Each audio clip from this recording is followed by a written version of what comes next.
पौराणिक काल में एक थी लड़की, नाम था वृंदा। राक्षस कुल में उसका जन्म हुआ था। वृंदा बचपन से ही भगवान विष्णु जी की परम भक्त थी। बड़े ही प्रेम से भगवान की पूजा किया करती थी। जब वह बड़ी हुई तो उनका विवाह राक्षस कुल में दानव राज जलंधर से हो गया। जलंधर समुद्र से उत्पन्न हुआ था। वृंदा बड़ी ही पतिव्रता स्त्री थी, सदा अपने पति की सेवा किया करती थी। एक बार देवताओं और दानवों में युद्ध हुआ।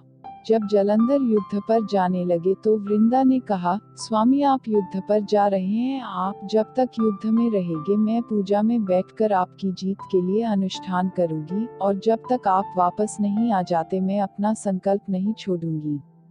जलंधर तो युद्ध में चले गए और वृंदा व्रत का संकल्प लेकर पूजा में बैठ गई।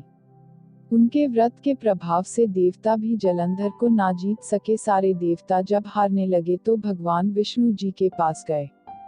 सबने भगवान से प्रार्थना की तो भगवान कहने लगे कि वृंदा मेरी परम भक्त है, मैं उसके साथ छल नहीं कर सकता। पर देवता बोले, भगवान दूसरा कोई उपाय भी तो नहीं है, अब आप ही हमारी मदद कर सकते हैं। भगवान ने जलंधर का ही रूप रखा और वृंदा के महल में पहुंच गए। जैसे ही वृंदा ने अपने पति को देखा, वे तुरंत पूजा में से उठ गई और उनके चरण छू लिए।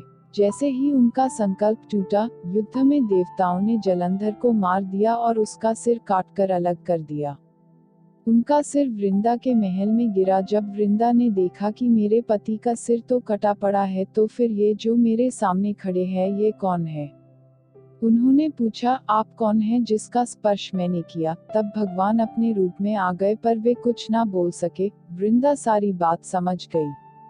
उन्होंने भगवान को श्राप दे दिया, आप पत्थर के हो जाओ। भगवान तुरंत पत्थर के हो गए। सभी देवता हाहाकार करने लगे। लक्ष्मी जी रोने लगी और प्रार्थना करने लगी। तब वृंदा जी ने भगवान को वापस वैसा ही कर दिया और अपने पति का सिर लेकर वे सती हो गई। उनकी राख से एक पौधा निकला। तब भगवान विष्णु जी ने कहा, आज से इनका नाम तुलसी है और मेरा एक रूप इस पत्थर के रूप में रहेगा, जिसे शालिग्राम के नाम से तुलसी जी के साथ ही पूजा जाएगा, और मैं बिना तुलसी जी के प्रसाद स्वीकार नहीं करूंगा। तब से तुलसी जी की पूजा सभी करने लगे और तुलसी जी का विवाह शालिग्राम जी के साथ कार्तिक मास में किया जाता है।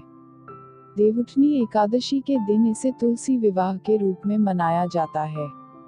तुलसी महारानी की जय।